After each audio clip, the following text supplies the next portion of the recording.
a bird on a tree. I'm just sitting here.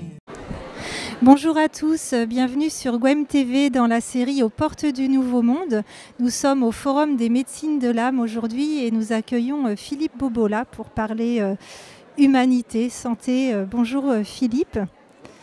Et ma première question va être quel est votre moyen pour vous-même et pour le monde d'aider à plus de conscience, plus de bien-être. Je sais que vous avez aussi une formation qui s'appelle l'unité du savoir. Vous êtes biologiste et physicien, donc j'imagine tout ce parcours qui vous a amené aujourd'hui à cela. Moi, je veux bien tout savoir. Sur mon parcours, c'est ça ? Oui. Au départ, je voulais comprendre ce que c'était la matière, puisqu'on est fait de matière.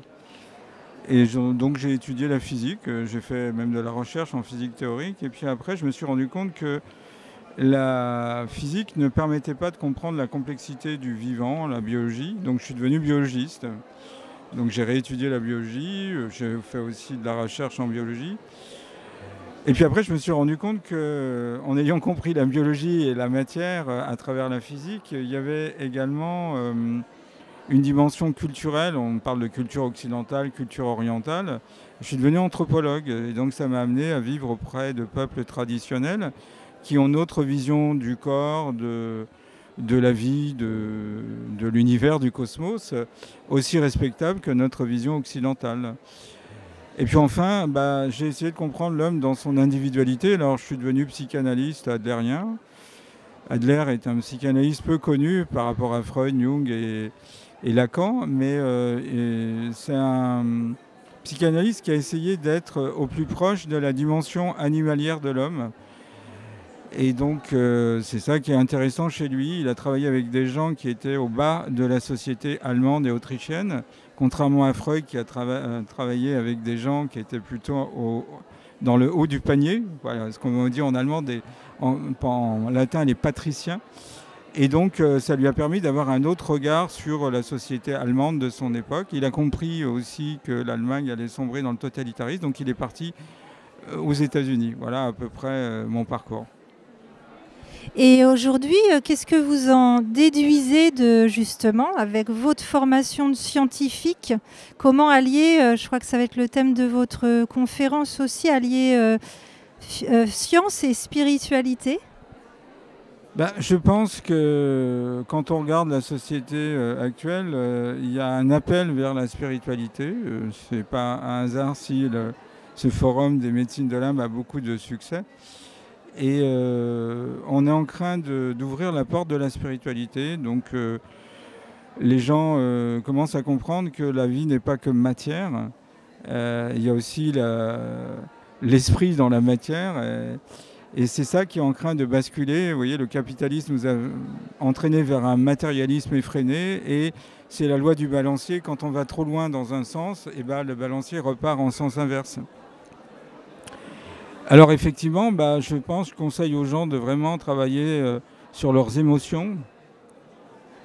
En Occident, on ne sait pas gérer ses émotions. Vous voyez, un enfant... si jamais il se met à pleurer, ça met mal à l'aise ses parents. On va lui dire c'est pas beau de pleurer quand tu es un grand garçon.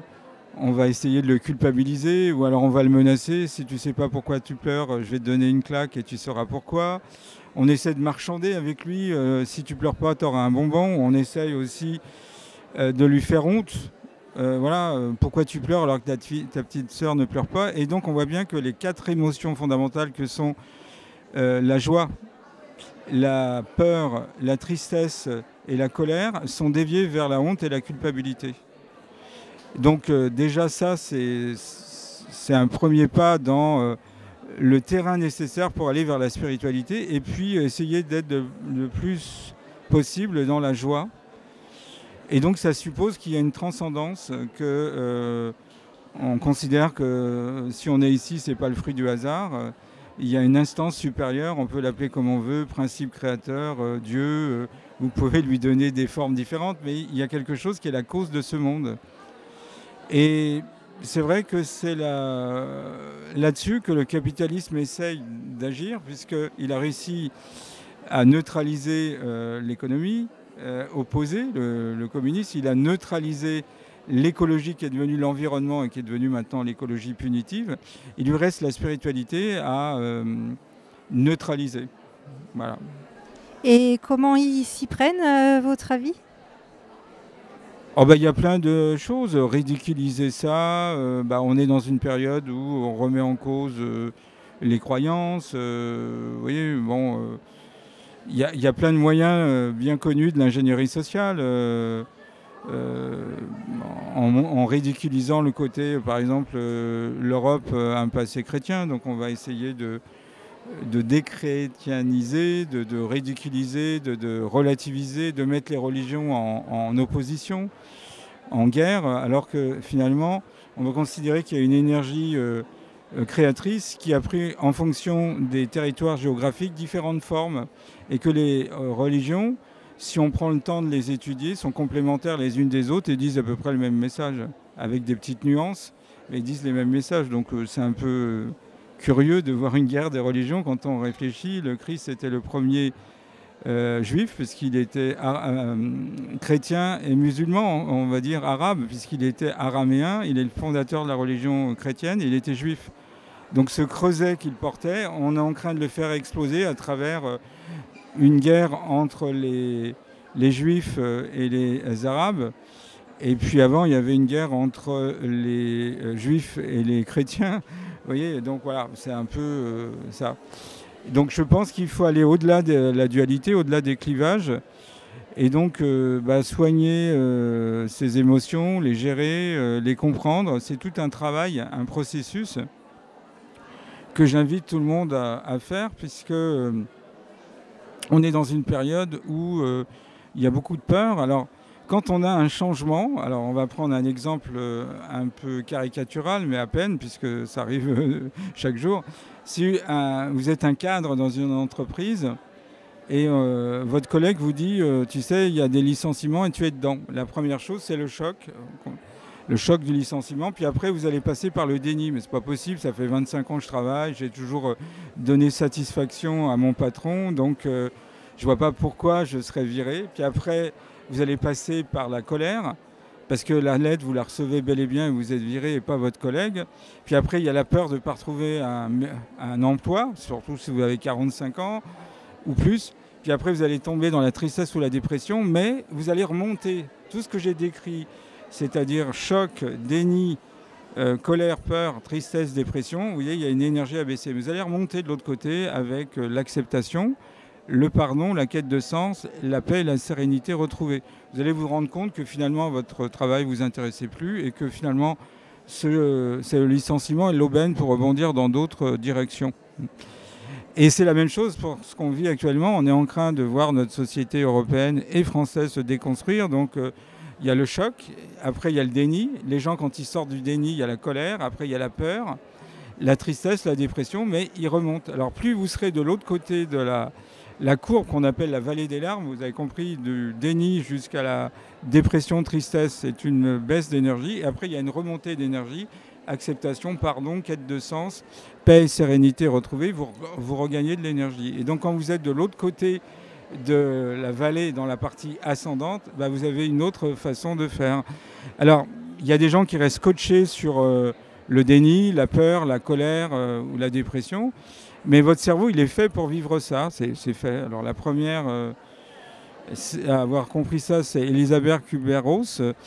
Le choc de l'annonce d'une mort suite à une maladie, quand vous annonce brutalement, entraînait un choc thanatique, et puis une colère et une rage, et puis un marchandage.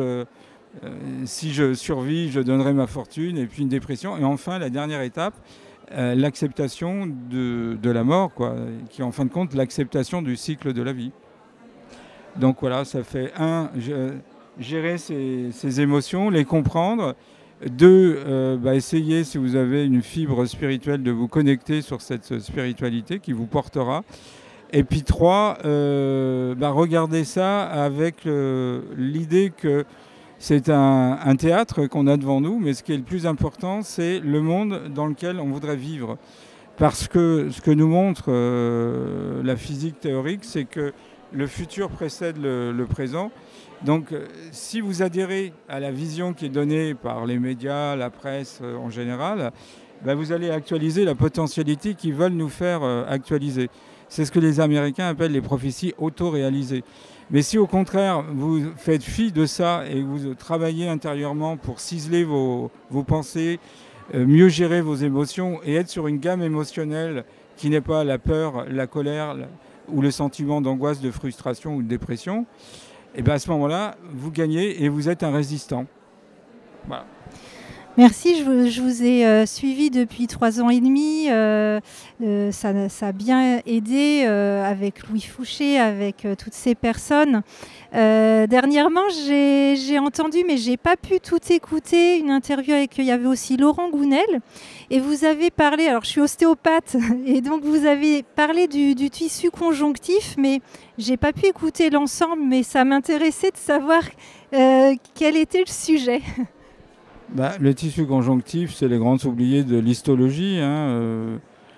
Donc on commence à se rendre compte que c'est déjà un nouvel organe qu'on redécouvre. C'est un organe où il y a beaucoup d'informations qui circulent. Nos organes sont déposés sur ce tissu. Et ce tissu, il a une importance considérable. Puisque on peut dire que le corps humain est un continuum de tissu conjonctif. Donc il y a plein de travaux actuellement, malheureusement plus aux États-Unis qu'en France, parce qu'aux États-Unis, l'ostéopathie est plus réputée que la médecine générale ou même spécialisée, peut-être à cause des surpoids. Mais en tous les cas, ils ont d'énormes moyens. Donc l'anatomie est loin d'être une science achevée, contrairement à ce qu'on pensait. Il y a plein de choses à redécouvrir. En tous les cas, le tissu conjonctif redevient un organe noble. On parle d'organes et non plus de tissu, vous voyez. Et il y a eu toute une école allemande dont le leader a été Alfred Pischinger, qui a beaucoup travaillé sur le tissu conjonctif. C'est un tissu qui est chargé électriquement. Il est extrêmement hydrophile. C'est un système informatif complexe qui règle le pH, l'oxydoréduction et plein d'autres paramètres biologiques. Et il est capable de fixer l'homotoxine. Et s'il n'y avait pas le tissu conjonctif, nos cellules qui sont organisées en tissu épithélial. Donc la différence, c'est que quand vous avez ce qu'on appelle un épithélium, les cellules sont juxtaposées à coller les unes aux autres. Elles reposent sur un tissu conjonctif. Et entre le tissu conjonctif et le tissu épithélial, il y a ce qu'on appelle une lame basale. Et le tissu conjonctif protège nos cellules, fait circuler l'information, et à tel point qu'Alfred Pischinger considérait que la cellule, qui vient du latin cellula, qui signifie la cellule de moine, qui est complètement reclus dans sa chambre, médite et vit en ascète, la cellule qui a été considérée comme l'élément de base de la médecine allopathique, ça ne définit pas la vie. Il disait la cellule est une abstraction morphologique. Elle n'a, du point de vue biologique, aucun sens. La vie, c'est la cellule et le tissu conjonctif. Voilà. Et justement, en ce moment, je m'intéresse beaucoup à l'eau, et notamment pour les fascias, pour les tissus. Qu'est-ce que vous pensez, vous, de l'eau ? Il y a eu à Genève un séminaire, c'est plus qu'un séminaire, c'est un colloque sur l'eau. Et donc, on a trouvé le 4e état de l'eau. C'est Gérald Pollack, un biophysicien américain, qui au départ est un spécialiste de la science des matériaux, enfin de l'ingénierie. Et quand vous mettez de l'eau dans ce verre, par exemple, les molécules qui sont en contact avec les parois du verre vont prendre une configuration particulière qu'on appelle zone d'exclusion. C'est-à-dire que sur les parois, tout ce qui n'est pas aqueux, tout ce qui n'est pas de l'eau est expulsé. Ce qui fait que sur une distance qui peut aller jusqu'à 50 millionièmes de mètre, vous avez un mur de charge négative et à 50 micromètres, un mur de charge positive. Donc on appelle ça la zone d'exclusion, en anglais easy water. Et ça donne une différence de potentiel de 220 microvolts, Ça permet d'avoir une viscosité variable, ça absorbe les UV, 270 nanomètres pour être précis, ça absorbe les infrarouges qui permettent d'augmenter la zone d'exclusion, ça émet peu d'infrarouges. Et évidemment, ça dépend où on se trouve, mais le pH est un peu plus acide du côté positif puisqu'il y a des protons. Et donc, comme le tissu conjonctif est fait de sucre, des protéoglycanes, qui sont des molécules chargées négativement, il y a une hydrophilie, une affinité avec l'eau, ce qui fait que le tissu conjonctif, qui, il faut quand même le rappeler, représente 20% du poids du corps, il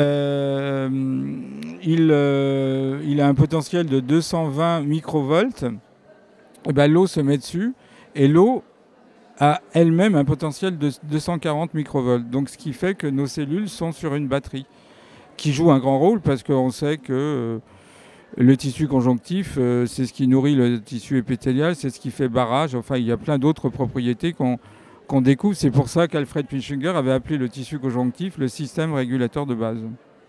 Oui, donc l'eau et le tissu conjonctif sont vraiment indispensables. Ouais, ouais. Et quels peuples premiers vous ont le plus inspiré? Est-ce que vous connaissez les Maasai? J'ai mon ami Xavier Perron. Je me suis intéressé en tant qu'anthropologue aux Maasai. On retrouve une culture commune, une coexistence du monde de l'incarnation et un monde invisible.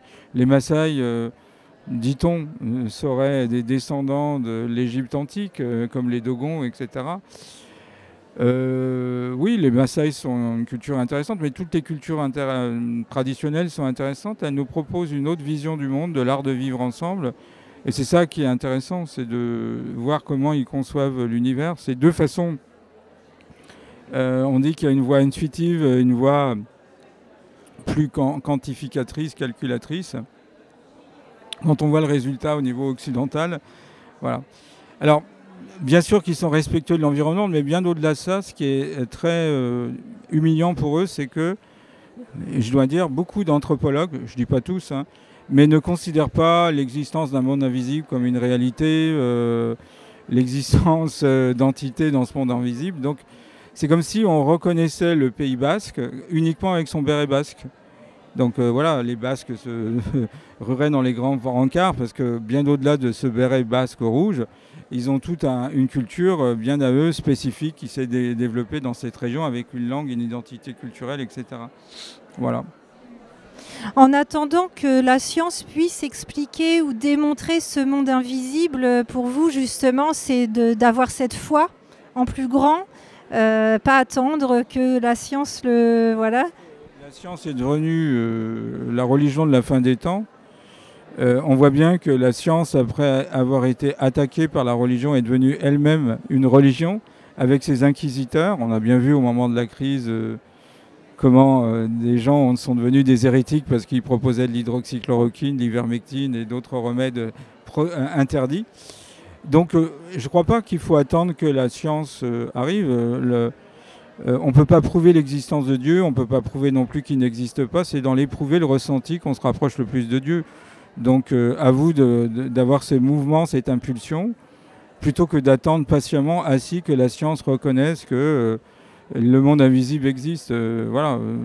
De toute façon, en spiritualité, si on ne croit pas fermement à la chose, on ne pourra pas aller très loin.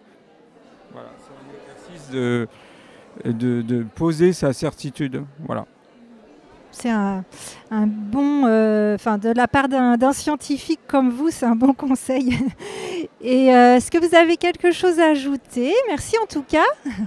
Les gens qui sont intéressés par ce que je fais, vous pouvez aller sur mon site unitédusavoir.com. Vous y trouverez pas mal de vidéos qui ont été mises en ligne sur mon site. J'ai aussi 2 enseignements. L'unité du savoir, en fin de compte, c'est ce que j'aurais voulu recevoir comme enseignement jeune et que j'ai dû acquérir par moi-même. Donc un peu comme la maman oiseau, je prémâche le travail, comme la maman oiseau prémâche la nourriture pour faciliter l'ingestion à ses enfants, ses oisillons. On visite la matière, évidemment il y aura de la physique quantique, mais pas que, la biologie, etc., de façon à ce que les gens puissent avoir une vision unitaire. Ce que j'ai remarqué dans cette crise, c'est que Curieusement, mais ça s'explique, les gens qui n'avaient pas fait un parcours institutionnel avaient plus une vision globale de la situation que les spécialistes qui s'autocensurent. D'ailleurs, il y a un terme qui est né, on appelle ça la cyberlittératie. Ce sont des gens qui, n'ayant pas un parcours universitaire, mais animés d'une curiosité, ont été chercher les informations dans les livres, dans les cycles, les ont reliées les unes avec les autres pour en faire un tout. Ce que le spécialiste ne fait pas forcément. Donc j'ai été surpris de voir des gens qui avaient fait des hautes études ne pas avoir une capacité d'analyse que pouvait avoir un maçon, un manuel, qui lui n'a pas d'autocensure à ce niveau-là. Et puis j'ai un autre enseignement qui s'appelle Science et Spiritualité, c'est-à-dire très pratique. C'est quoi la spiritualité, comment on la vit, comment on peut la définir, quel lien y a-t-il avec la science. Le but, c'est que vous puissiez vivre votre spiritualité, mais avec tout un tas d'éléments que j'ai glanés aussi au cours de ma vie et que j'offre au cours de cette formation pour faciliter l'apprentissage. Voilà. Merci. Effectivement, j'ai constaté aussi que, comme dans la médecine, quand on divise tout et trop de spécialités, ça devient incohérent. Pendant cette crise et cette vision du monde, il y a aussi besoin de bon sens et de globalité pour comprendre et faire ses choix cohérents. Si on ne comprend pas les différents rouages de la société dans laquelle on vit, il y a du stress, de l'incompréhension et de l'angoisse. Et ça fait des années. Il suffit de regarder quand on annonce un prix Nobel de physique, de chimie ou de biologie, les gens ne comprennent même pas le titre pour lequel le scientifique a été récompensé. Donc il faut se réapproprier une compréhension de la société. Les sociétés traditionnelles qu'on évoquait, on connaît tous les rouages de leur société. Ils sont capables de remplacer un chasseur, un chaman. Ils feront moins bien que lui, mais ils comprennent.